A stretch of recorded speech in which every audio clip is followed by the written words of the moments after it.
Hola, bienvenido un domingo más a esta que es tu iglesia, la Iglesia del Buen Pastor. Queremos compartir una semana más un estudio de la Biblia y estamos siguiendo como una serie la carta de Primera de Corintios.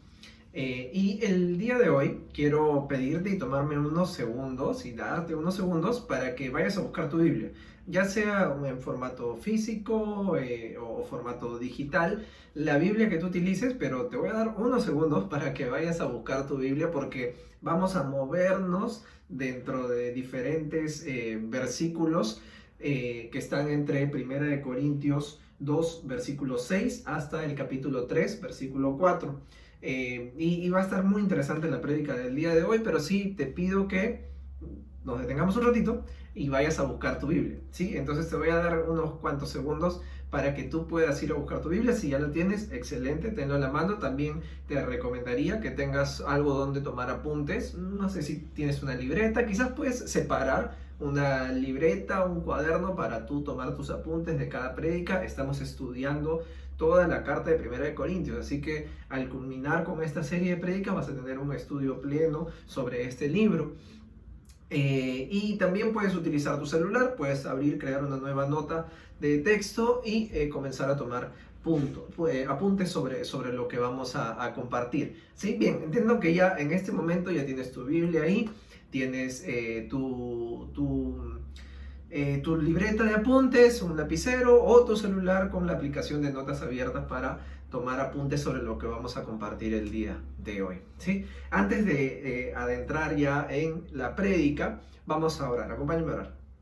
Señor Dios Padre, gracias por esta mañana. Gracias por permitirnos una semana más acercarnos a ti, Señor, en un día y horario que separamos en específico para dedicarte horas de nuestra vida a estudiar tu palabra. Este no es el único día. La verdad es que durante todos los días nosotros debemos separar un tiempo diario para poder acercarnos a tu palabra, aprender de ella y reflexionar sobre qué cosas de nuestra vida deben ajustarse a lo que tú esperas de nosotros porque tú nos has creado, Señor.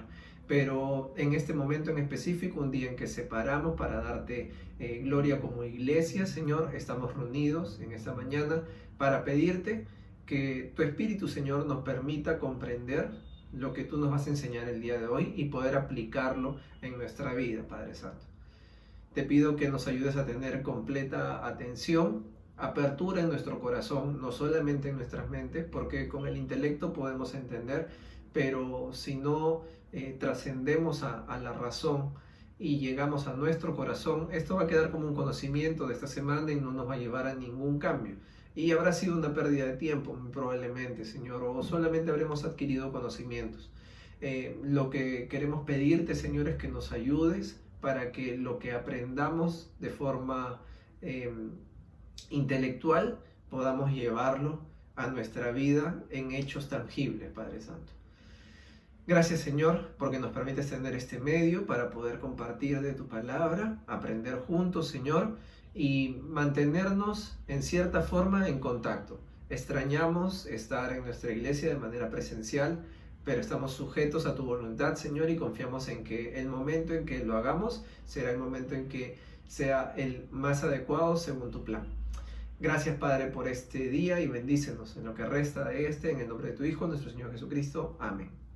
Bien, vamos a entonces conversar el día de hoy sobre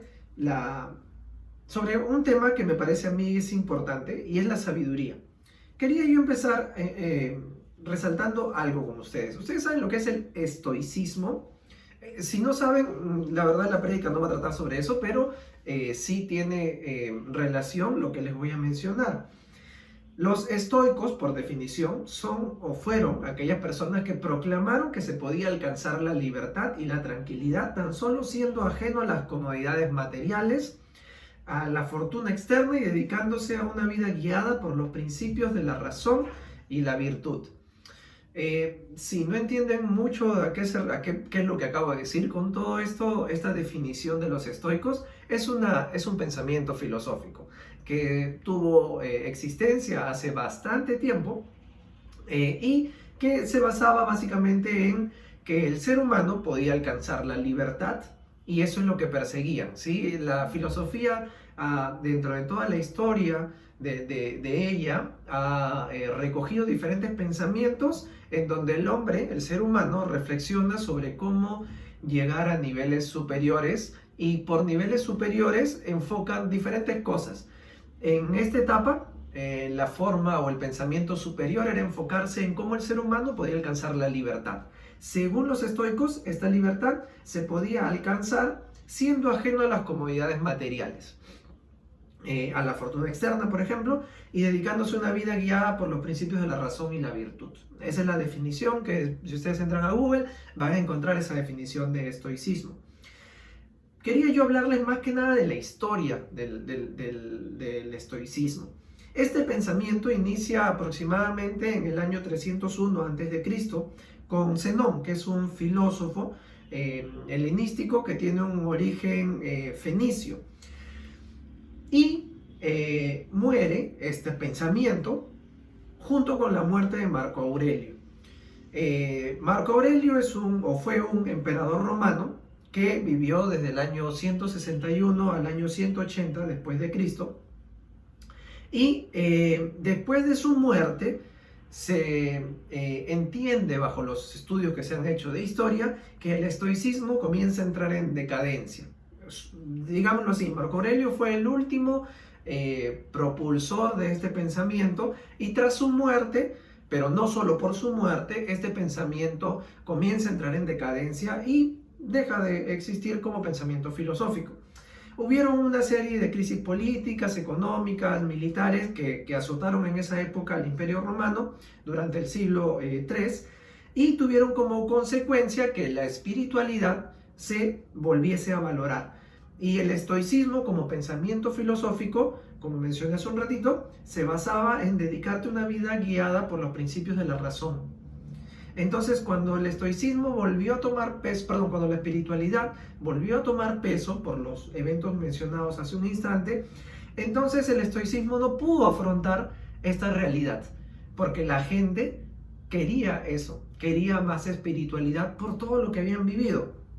Entonces, esto desplazó al estoicismo como una principal doctrina dentro de las élites cuando surge el neoplatonismo.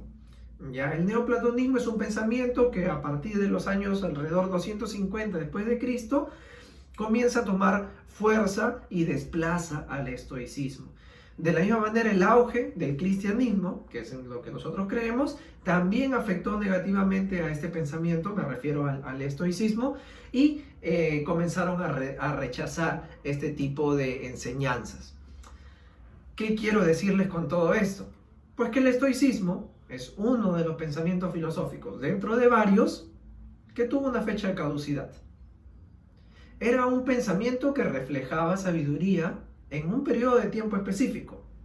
Todos los sabios pensaban así en un periodo de tiempo específico. Pero sucedió algo, que es lo que ya mencioné, y este pensamiento, esta forma de pensar, murió. No trascendió, no se ha mantenido hasta el día de hoy. Cuando nosotros buscamos estoicismo, lo vamos a encontrar como una forma de pensamiento histórico, pero ya no tiene vigencia en este momento, al menos dentro del campo de la filosofía. Quizás algunos rasgos han influenciado y han permanecido en otros pensamientos filosóficos vigentes actuales, pero como global ya no existe. Junto con la muerte de Marco Aurelio, que fue su último propulsor, su último promotor, también, y sumado a todas las cosas que pasaron, murió esta forma de pensamiento. Es decir, esta era una forma de sabiduría con fecha de caducidad. Y de eso vamos a hablar el día de hoy, de aquella sabiduría que no tiene fecha de caducidad.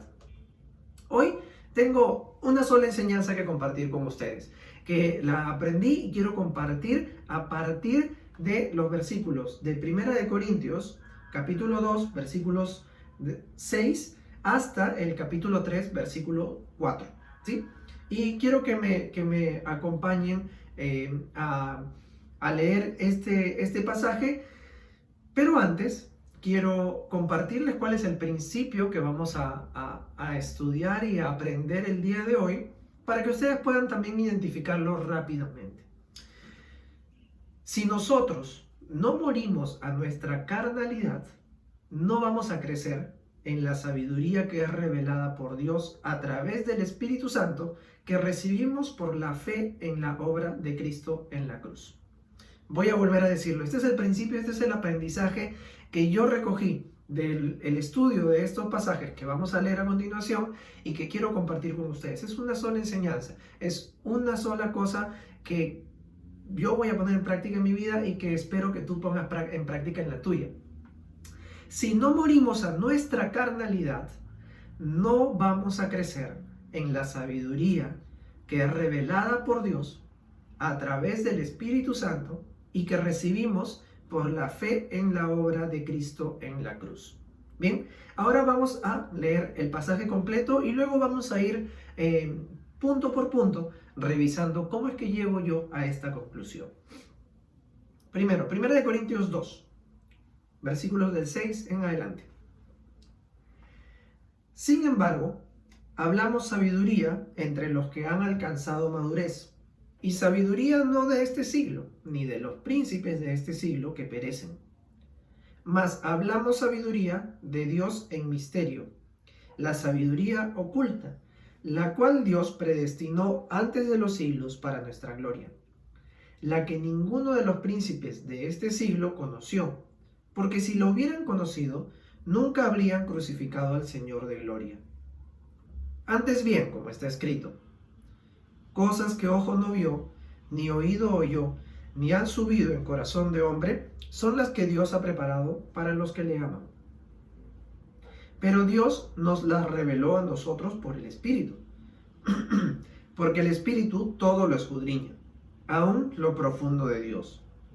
Porque ¿quién de los hombres sabe las cosas del hombre sino el espíritu del hombre que está en él? Así tampoco nadie conoció las cosas de Dios sino el Espíritu de Dios. Y nosotros no hemos recibido el espíritu del mundo, sino el Espíritu que proviene de Dios, para que sepamos lo que Dios nos ha concedido, lo cual también hablamos, no con palabras enseñadas por sabiduría humana, sino con las que enseña el Espíritu, acomodando lo espiritual a lo espiritual. Pero el hombre natural no percibe las cosas que son del Espíritu de Dios, porque para él son locura, y no las puede entender, porque se han de discernir espiritualmente. En cambio, el Espíritu juzga todas las cosas, pero él no es juzgado de nadie. En cambio, el espiritual juzga todas las cosas, pero él no es juzgado de nadie. Porque ¿quién conoció la mente del Señor? ¿Quién le instruirá? Mas nosotros tenemos la mente de Cristo. De manera que yo, hermanos, no pude hablaros como espirituales, sino como a carnales, como a niños en Cristo. Os di a beber leche y no vianda, porque aún no erais capaces, ni sois capaces todavía, porque aún sois carnales.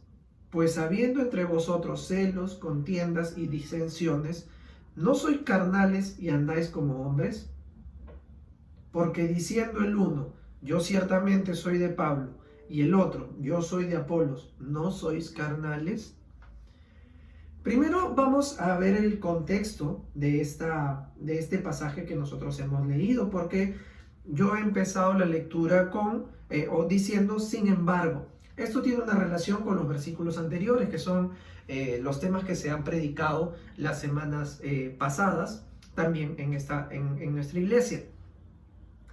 Vamos a ver el contexto brevemente. Pablo le está escribiendo a la iglesia de Corinto, de quienes él recibió reportes de que muchas cosas estaban manejándose mal en esta iglesia. De hecho, la carta justamente es un apunte de Pablo sobre las cosas que ellos estaban haciendo mal y la posición de Dios y de Cristo frente a estas cosas. En los primeros 4 capítulos, Pablo intentará mostrar muchas de las implicancias en la vida de esta iglesia que están relacionadas con las divisiones internas que habían entre ellos. Por eso, esto que he leído acaba con Pablo resaltando que ellos son carnales por andar diciendo yo soy de Pablo, yo soy de Apolos, y teniendo una división interna. Ese es el contexto. Antes de esto, Pablo les estaba diciendo, ustedes están divididos y eso está mal. Es más, yo no soy de nadie y no tengo ese privilegio que Jesucristo tiene porque Él es el único que ha hecho la obra en sus corazones. Esto lo resalta a través del ejemplo del bautismo, ¿no? En los versículos inmediatamente previos al texto que vamos a analizar, el día de hoy, Pablo muestra que para su predicación, para él predicarle a la iglesia de Corinto, él no utilizó palabras sabias, sino de las más simples para que la fe de ellos estuviera fundada en el poder de Dios y no en la sabiduría de sus palabras. Pablo lo que les está diciendo es, yo he predicado de la fe con las palabras más simples que existan, para que la fe de ustedes no se base en lo bien que yo hablo, en las palabras elaboradas que yo tengo, no en mi retórica, en mi oratoria, en mi conocimiento gramatical, sino en la pura cruz, en el poder de Dios a través de la obra de Jesucristo. Sin embargo, nosotros empezamos nuestro pasaje resaltando que sí existe sabiduría para los creyentes. O sea, Pablo no utilizó palabras sabias, por así decirlo, no utilizó palabras elaboradas, sino las palabras más simples, pero eso no implica que no existan palabras sabias, que no hubiese sabiduría para los creyentes. Sí existe, pero esta es aplicada para los que han alcanzado la madurez. Versículo 6, sin embargo hablamos sabiduría entre los que han alcanzado madurez. Entonces, sí existe, y ya cerramos eso. Sí existe sabiduría, pero es condicionada. Es para aquellos que han alcanzado madurez. Entonces, entendamos primero la definición de a qué sabiduría se refiere Pablo. Vamos a ver nosotros a partir de la segunda parte del versículo 6 hasta el versículo 9 a qué sabiduría es que se refiere Pablo. Primero, veamos qué sabiduría es. Y está en los versículos 7 y 8. Mas hablamos de sabiduría de Dios en misterio, la sabiduría oculta, la cual Dios predestinó antes de los siglos para nuestra gloria, la que ninguno de los príncipes de este siglo conoció, porque si lo hubieran conocido, nunca habrían crucificado al Señor de gloria. Entonces, podemos definir que es una sabiduría oculta y misteriosa y que es de Dios. Desde ahí ya tenemos una definición, es oculta, es misteriosa y es de Dios. Pero a pesar de haber sido oculta, ya estaba destinada, o sea, estaba planificado que iba a ser revelada para nuestra gloria. Es lo que le dice Pablo a los corintios y también se aplica a nosotros. Pablo les está predicando con autoridad de un apóstol, de un testigo de Jesucristo. Y les está diciendo, esta sabiduría oculta y misteriosa ya estaba predestinada a ser revelada a nosotros para nuestra gloria, para nuestro bien. Y es oculta porque ningún hombre iba a descubrirla por sí solo o por sí sola, si en el caso de una mujer, sino que habría de ser revelada por Dios mismo hacia la humanidad. Es oculta y misteriosa porque el hombre, no importaba el esfuerzo que hiciera, la sabiduría que tenga, no iba a descubrir esta sabiduría de Dios por sí solo. La humanidad tenía que recibir esta revelación de parte de Dios. Vamos a ver Efesios 3, versículos del 1 al 6. Rápidamente diríjanse a la carta de Efesios, capítulo 3, versículos del 1 al 6. Sé que como todos están completamente ubicados donde están los libros de la Biblia, en este momento ya llegaron a Efesios 3, versículos del 1 al 6. Y dice lo siguiente. Por eso yo, Pablo, estoy preso por causa de Cristo Jesús para bien de ustedes, los no judíos. Sin duda, ustedes se habrán enterado del plan que Dios, en su bondad, me asignó para el bien de ustedes. Me refiero al misterio que me declaró por revelación, como ya les había escrito brevemente.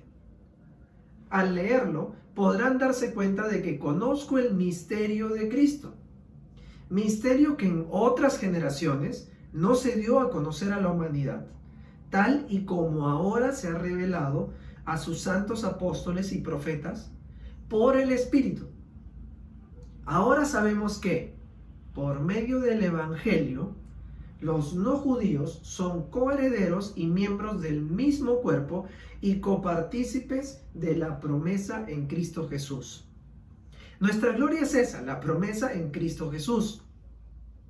Y sí, en generaciones previas, este mensaje no había sido revelado en la forma en que ha sido revelado en ese momento, en la obra de Cristo. Cuando Cristo viene al mundo, Dios hecho hombre, trae el Evangelio. ¿Y cuál es el Evangelio? El reino de Dios se ha acercado a la humanidad a través de Jesucristo. Y tenemos posibilidad de acceso al reino de Dios a través de Jesucristo. El mismo versículo 8 de Pablo les indica que ningún gobernante de su época obtuvo esa sabiduría.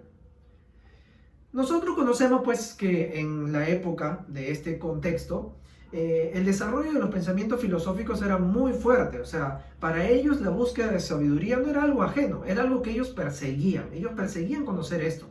Simplemente sucede que esta sabiduría no la pudieron adquirir porque el ser humano no la va a adquirir nunca. No la adquirió antes, no la adquirió en ese momento, ni lo hará nunca, sino que es revelada por Dios. Es voluntad de Dios que la obra de Cristo Jesús sea revelada a los hombres por Él, no porque los hombres la buscan. Esto es tan cierto que inclusive los gobernantes de esa época vieron la obra de Cristo y no pudieron entenderla. Por eso lo crucificaron. Si lo hubiesen entendido, no lo hubiesen crucificado. Y con esto no quiero decir que la crucifixión no se hubiese dado. Sí se hubiese dado porque era el plan de Dios, pero ellos no hubiesen sido partícipes porque hubiesen entendido cuál era la obra de Cristo. Cuál era la sabiduría de Dios que se estaba revelando en ese momento, pero no la entendieron porque es Dios quien la revela a los corazones de la humanidad. Entonces ahora vamos a ver rápidamente cuál no es esta sabiduría. Segunda parte del versículo 6 y el versículo 9. Para redondear la idea vamos a ver cuál es o cuál no es, esta sabiduría otorgada a los hombres que han alcanzado la madurez. Para empezar, no es la de este mundo, como dice el versículo 6 en la segunda parte, no de este siglo, ni de los príncipes de este siglo que perecen. Acá quisiera yo resaltar algo que me resultó interesante sobre la definición de la Real Academia Española sobre filosofía. Dice lo siguiente: conjunto de saberes que busca establecer de manera racional los principios más generales que organizan y orientan el conocimiento de la realidad, así como el sentido del obrar humano. Es decir, la filosofía busca explicar los principios de lo que es real y del comportamiento del obrar humano, o sea, del sentido de lo que el hombre debe hacer, ¿sí? El sentido de la vida, ¿verdad? Entonces, la filosofía busca establecer de manera racional cuáles son los principios que organizan el conocimiento de lo que es real y el sentido de la vida. A mi manera de entender, este es un intento del hombre por entender lo que es creado y a él mismo. O sea, el hombre está intentando a través de la filosofía entender lo que es real y entenderse a sí mismo, pero basado solo en su razonamiento, de forma racional, sin considerar a su creador. Esta es mi opinión. Yo creo que el fracaso de la filosofía radica en que intenta alcanzar un objetivo que está mucho más allá de sus capacidades. ¿Por qué? Porque se basa en la capacidad limitada del ser humano para entender algo que no ha sido creado por él, sino que existe por el poder de un solo creador, que es Dios. Y no considera a Dios para entender lo creado por Dios, todo lo que existe y nosotros mismos. Con esto yo no quiero decir que la filosofía sea algo que debamos satanizar. De hecho, el Evangelio ha tomado muchas corrientes filosóficas y movimientos filosóficos a favor de ellos para poder transmitir el Evangelio a otras personas. Eso no está mal, no satanicemos cosas tampoco. Sin embargo, creo que su fracaso para lograr su objetivo es que no toma en consideración al que tiene las respuestas, a Dios. El estoicismo que mencioné al inicio de esta prédica murió aproximadamente en el año 250 después de Cristo, al igual que su último impulsor, Marco Aurelio, que fue gobernante de Roma y falleció en el año 180 después de Cristo. Probablemente muchos de ustedes no habían escuchado antes del estoicismo. Y está bien, ¿sí? Tampoco no es algo de lo que yo estoy hablando y escuchando todos los días. No ando pensando en el estoicismo. No es un tema muy común. No sale en Instagram, TikTok, en los noticieros. Nadie está hablando de esto. A esto se refería Pablo con que esta sabiduría que es del mundo, igual que los gobernantes de este mundo, perecen. Esta sabiduría del mundo tiene fecha de caducidad. Hemos pasado de la filosofía antigua, la medieval, el Renacimiento, la filosofía moderna y actualmente vivimos en una época de filosofía contemporánea y todas ellas han tenido fecha de caducidad. La sabiduría del mundo, en conclusión, caduca. Pero la sabiduría de Dios, no. Estuvo siempre, estuvo en la época de la iglesia de Corinto, en la época de Cristo, y el día de hoy, año 2021, seguimos aprendiendo de ella. El versículo 9 es una cita a un texto que no está definido qué texto exactamente se refiere, pero muchos comentaristas coinciden en que hay una gran posibilidad de que se refiera al libro de Isaías, capítulo 64, versículo 4, que dice lo siguiente: Nunca antes hubo oídos que lo oyeran, ni ojos que lo vieran, ni nadie supo de un Dios que, como tú, actuara en favor de aquellos que en Él confíen. Esto enfatiza que no hubo hombre que adquiera esta sabiduría por esfuerzo propio, por mérito propio, sino solamente por el favor de Dios a aquellos que en Él confían. Es decir, solamente puedes adquirir esta sabiduría por voluntad de Dios. Entonces, definición de esta sabiduría que acabamos de hacerlo. Acabamos de definir que la sabiduría es dada a aquellos que alcanzan la madurez. Y esta sabiduría se revela por Dios y no por mérito de hombre. Por eso muchas personas muy inteligentes nunca lo obtuvieron. Porque cuando buscaron sabiduría no consideraron a su creador. Esto me lleva a mis siguientes dos preguntas. ¿Cómo es que nosotros disfrutamos de esta sabiduría y por qué la necesitamos? Ya sabemos que es otorgada por Dios para aquellos que en Él confían. Es decir, tienes que creer en Dios para obtener esta sabiduría que Dios te la da. Pero ¿cómo disfrutas de ella y para qué la necesitas? Hay un intermediario, que es Dios mismo revelándose a nosotros. Y este es el Espíritu Santo. Versículos 10 al 12 de 1 Corintios 2.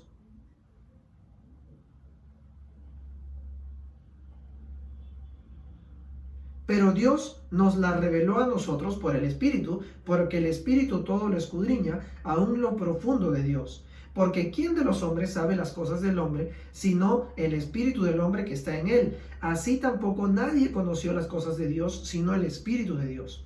Y nosotros no hemos recibido el Espíritu del mundo, sino el Espíritu que proviene de Dios, para que sepamos lo que Dios nos ha concedido. Entonces, esto a mí me permite entender cómo es que si muchos vieron la obra de Cristo, solo algunos lo entendieron. Y es que solo algunos tenían el Espíritu de Dios obrando en sus vidas. Y fueron esos algunos los que dieron el siguiente paso, en el cual también el Espíritu de Dios obra. Y es que nosotros necesitamos y disfrutamos de la sabiduría de Dios a través del Espíritu para los siguientes dos motivos. Primero, para evangelizar. Versículo 13. Lo cual también hablamos, no con palabras enseñadas por sabiduría humana, sino con las que enseña el Espíritu, acomodando lo espiritual a lo espiritual. Nosotros predicamos un evangelio. Este evangelio, que es la buena noticia de que el reino de Dios se ha acercado a nosotros a través de la obra de Cristo y podemos tener acceso al reino de Dios a través de la obra de Cristo en la cruz, es un tema espiritual. Y por ser un tema espiritual, no hablamos con palabras humanas, sino hablamos con términos espirituales. Y para hablar de un tema espiritual, necesitamos del Espíritu de Dios. El Espíritu de Dios nos enseña para que nosotros expliquemos cosas espirituales en términos espirituales, que es la fe, que para muchos sabios es una locura. Es una locura para todos aquellos que no le entienden. Y no le entienden porque no tienen el Espíritu de Dios. Y justamente ese es la segunda necesidad que nosotros tenemos de esta sabiduría a través del Espíritu. La necesitamos para entender. Acompáñame a leer los versículos 14 al 16. Pero el hombre natural no percibe las cosas que son del Espíritu de Dios, porque para él son una locura, y tampoco las puede entender porque tienen que discernirse espiritualmente, se tienen que entenderse espiritualmente. En cambio, el hombre espiritual juzga todas las cosas, pero él no está sujeto al juicio de nadie, porque ¿quién conoció la mente del Señor o quién podrá instruirlo? Pero nosotros tenemos la mente de Cristo. Quiero hacerte una invitación. Si es que tú hoy no tienes una relación con Dios, quiero hacerte una invitación. Todo ser humano ha sido creado con un sentido curioso, ¿ya? El hombre más indiferente siempre va a buscar preguntas, siempre va a tener preguntas y va a buscar obtener respuestas que trasciendan. La filosofía no existe y existe hasta el día de hoy porque los hombres son indiferentes. No, es porque el hombre es curioso, necesita respuestas, quiere respuestas que trasciendan, que le den significado a su vida, que le expliquen la realidad. Necesita respuestas para entender por qué es que hay relámpagos, por qué es que el ser humano nace, a dónde va después de que muere. Pero digamos que el hombre más indiferente, que no le interesan estos temas, el hombre actual quizás, que invierte todo su tiempo en películas de Netflix, en redes sociales, en el trabajo, en sí mismo, y no se hace muchas preguntas filosóficas. Ese hombre también busca respuestas. Por ejemplo, busca respuestas sobre cosas personales, como el por qué él tiene los sentimientos que tiene, o por qué le está pasando tan mal o tan bien en las cosas que él vive. ¿Por qué se siente tan solo si está tan rodeado de gente? ¿Por qué no siente que nada de lo que haga lo llena?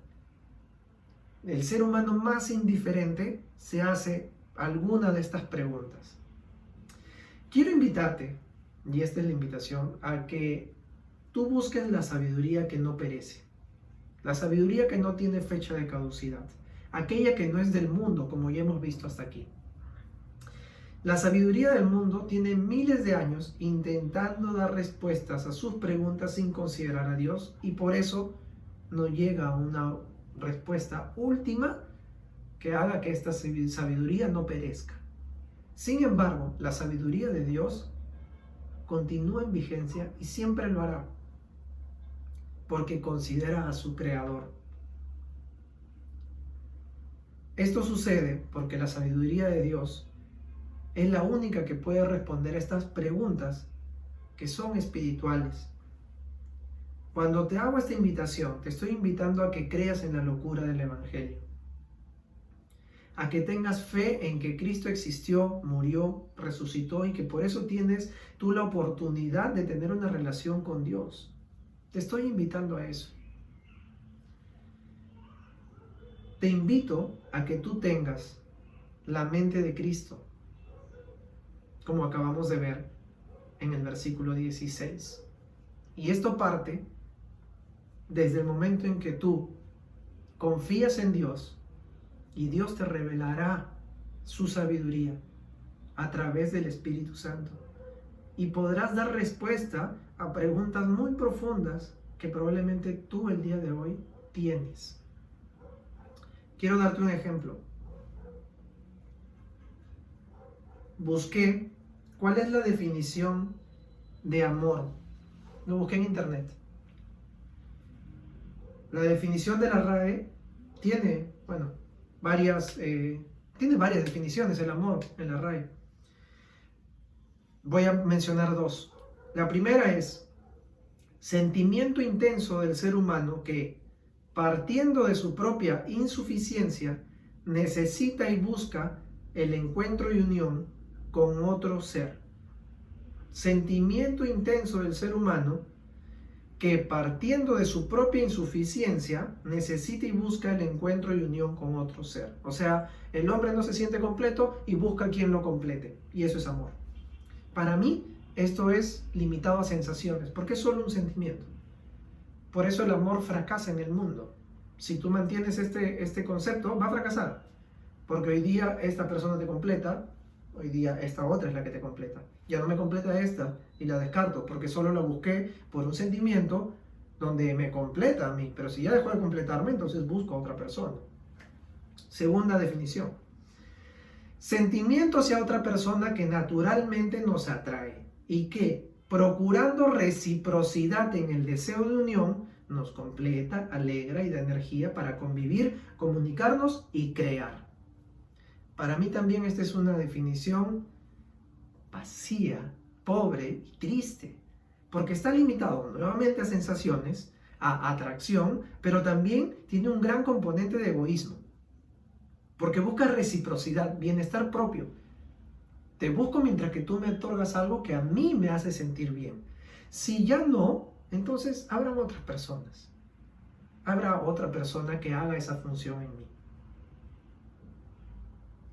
Yo estoy seguro de que nadie se aventura a amar a otra persona, pero previamente busca la definición en internet. Estoy seguro que muchos en el mundo dicen te amo, ni siquiera han buscado la definición en internet. Claro, porque van a decir que el amor no se define. Entonces cada quien ama a su manera. Y es una aventura cruzarte con alguien que define el amor en la forma en que tú lo defines, y una relación pueda crecer de manera sana. Sin embargo, si tú quieres llegar a la definición correcta de amor, por ejemplo, esta es mi invitación para ti. Persigue y busca la sabiduría de Dios. Cree en la locura del Evangelio, para que tengas la mente de Cristo, para que confiando en Dios, Dios te dé esa sabiduría a través del Espíritu Santo y puedas llegar a comprender, por ejemplo, qué es el amor a partir de quien definió este concepto. Dios es amor. Ese es el concepto. Dios es amor. Y cuando tú lees la Biblia vas a ver que el amor involucra sacrificio, involucra pensar más en el prójimo que en ti mismo, involucra perdón, involucra esfuerzo, involucra humillación. Y Dios hizo todo eso, pero eso no está en la definición de la Real Academia de la Lengua Española. Habiéndote invitado a esto y sabiendo que estoy conversando, estoy compartiendo esto con miembros de mi iglesia, a ti que te han invitado quizás por primera vez a este culto, a esta prédica, o es una de las primeras veces que estás aquí, o no estabas seguro de tener una relación con Dios o no, y con la esperanza que tengo de que Dios esté hablando a tu corazón en este momento, quiero decirte tanto a ti como a mis hermanos en la iglesia, que no se detiene con el momento en que tú crees, sino que es una obra que empieza y que Dios va a perfeccionar. Y hay un motivo por el cual podrías no crecer en sabiduría, pero no crecer en esta sabiduría de la que no caduca, la sabiduría de Dios. Hay un motivo por el cual podría ser que tú no crezcas, a pesar de que aceptaste a Cristo en tu corazón, a pesar de que crees en la locura de este evangelio. Y este se encuentra en el capítulo 3, versículos del 1 al 4. Hay un problema que nos afecta a todos, creyentes, no creyentes, creyentes que recién han aceptado a Cristo y que es la misma realidad que vivía la iglesia de Corinto. Es que como Pablo les dice, siendo ellos creyentes, no pudo hablarles a ellos como espirituales, sino como a carnales, como a niños. Versículo 1 de 1 Corintios 3. De manera que yo, hermanos, no pude hablaros como espirituales, sino como carnales, como a niños en Cristo. Y es que la carnalidad es el motivo de no poder crecer en la sabiduría de Dios. Es importante que nosotros recalquemos que el motivo de falta de espiritualidad en los miembros de la iglesia de Corinto era su exceso de carnalidad, el antagonista. Había tanta carnalidad en ellos que no podían crecer. El motivo de la falta de crecimiento en sus vidas y de que ellos no pasen de niños a maduros y que por lo tanto no se les pueda hablar con sabiduría, que no se les pueda dar alimento, es netamente su exceso de carnalidad. ¿Y a qué nos referimos con carnalidad? Carnalidad no es su falta de conocimiento, por si acaso, sino es la falta de cambio en sus actitudes. Segunda parte del versículo 3, vamos a leer el versículo 3 y versículo 4 de 1 Corintios 3. Porque aún sois carnales, pues habiendo entre vosotros celos, contiendas y disensiones, ¿no sois carnales y andáis como hombres? Porque diciendo el uno, yo ciertamente soy de Pablo, y el otro, yo soy de Apolos, ¿no sois carnales? En el ejemplo de Corinto, la carnalidad se refleja en la falta de cambios en su vida. ¿Qué es lo que ellos tenían que cambiar? Dejar ese orgullo de que yo soy de tal y yo soy de cual, y que generaba división en su iglesia. Ese era un reflejo de que en su vida había carnalidad. Entonces, si tú quieres madurar, si tú quieres permitir que la obra que empezó el día en que tú dijiste, yo acepto y creo en la locura de este evangelio, quiero recibir la sabiduría de Dios en mi vida, quiero tener la mente de Cristo, entonces pregúntate qué parte de tu carnalidad, como en el ejemplo de Corinto, debe morir. Para la iglesia de Corinto eran las divisiones. ¿Cuál es la parte en ti que no ha muerto? ¿Cuál podría ser? Mi amor por el dinero. Cristian, pero yo no soy millonario ni tampoco soy egoísta. Sí, pero vives para generar solamente dinero. Y antepones tu trabajo a tu relación con Dios. Si es así, ahí hay una carnalidad que no permite que tú crezcas en sabiduría. Pero la sabiduría de Dios, quizás conoces mucho, pero aplicas muy poco. ¿Qué más podría ser? Poner a mi familia y mis tiempos de relajo con ellos, que no son malos, pero anteponerlos a mi relación con Dios, es una muestra de carnalidad. Poner mis planes antes, ¿son malos mis planes? No son malos, pero anteponerlos a tu relación con Dios. Cristo nunca lo hizo. Cristo nunca buscó su bien propio antes que cumplir con la voluntad de Dios. Y si lo que tú quieres es tener la mente de Cristo, tiene que ser completo. En conclusión, la sabiduría dada a aquellos que alcanzan la madurez es la de Dios, la cual se revela por Dios y no por mérito del hombre, sino a través de la obra de Cristo en la cruz. La sabiduría de Dios obra en el hombre maduro a través del Espíritu Santo. Y es el Espíritu Santo que nos permite llevar el Evangelio y entender las cosas espiritualmente. Y tercero, para que el Espíritu de Dios obre en nuestra vida y pasemos de no creyentes a hombres espiritualmente maduros, la carnalidad que hay en nosotros debe morir. Desde el momento en que nosotros adoptamos la mente de Cristo. Desde el día 1 en que tú dices, yo creo, yo confío en Dios y Dios te revela su sabiduría, tú debes empezar a morir en tu carnalidad.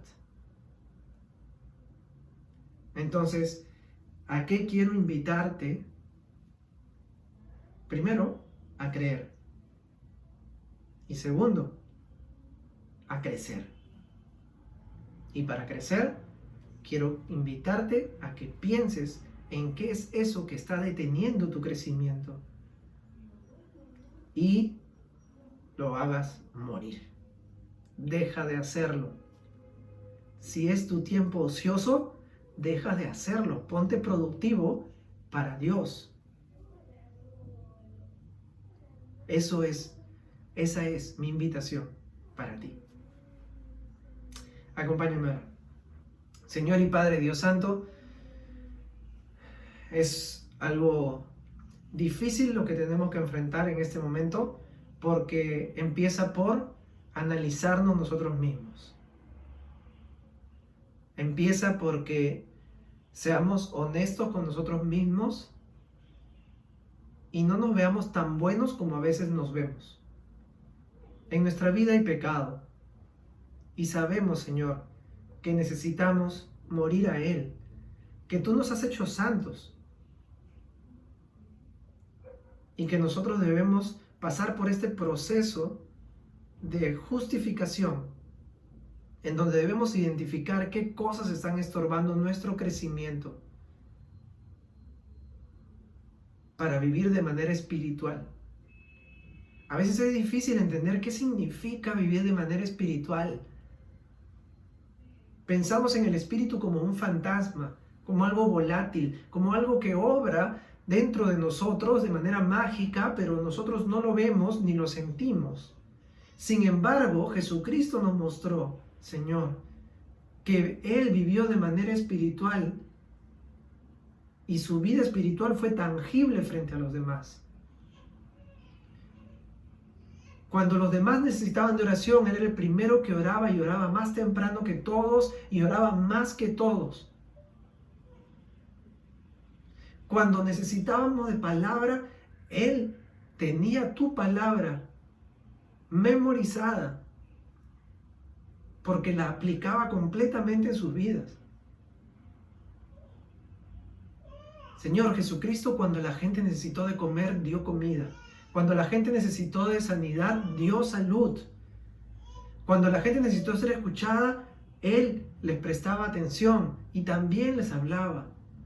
Entonces, espiritualidad, Señor, no es algo mágico que sucede dentro de nosotros y que nosotros no lo vemos y nunca lo mostraremos. Son cosas tangibles que parten por conocer tu palabra, por tener una relación contigo y por comenzar a identificar esas cosas en mi vida que no me permiten pasar más tiempo contigo, que no me permiten reflejar la manera de actuar de Jesucristo frente a diferentes situaciones, que no me permite que cuando alguien me quiere tentar a mentir, yo reaccione y diga, yo no miento, porque yo tengo la mente de Cristo en mi vida y actúo con la verdad. Que cuando tengo la tentación de ser orgulloso, reacciono y digo, yo no puedo ser orgulloso, a pesar de que deseo serlo. Tengo que mostrar humildad en mi vida. Tengo que humillarme. Ayúdanos, Señor, porque va a ser difícil este proceso. Porque van a haber cosas que vamos a identificar en nuestra vida y no vamos a querer renunciar a ellas porque nos gustan. O porque nadie nos dice nada sobre eso. Pero Padre, tú tienes una expectativa con nosotros. Y tu expectativa es que nosotros crezcamos en sabiduría, pero la sabiduría que no tiene caducidad. Gracias, Señor, por esta mañana y permítenos, Padre, asumir con valor, pero también con firmeza, que este reto no lo asumamos por unas cuantas semanas y luego lo olvidemos, sino que sea desde hoy y para adelante en lo que resta de nuestros días, Señor. Gracias por este día, en el nombre de tu Hijo, nuestro Señor Jesucristo. Amén. Ok, espero que esto nos anime a todos a tomar decisiones prácticas sobre nuestras vidas y cómo agradar más a nuestro Señor. Nos vemos pronto. Cuídense. Chao.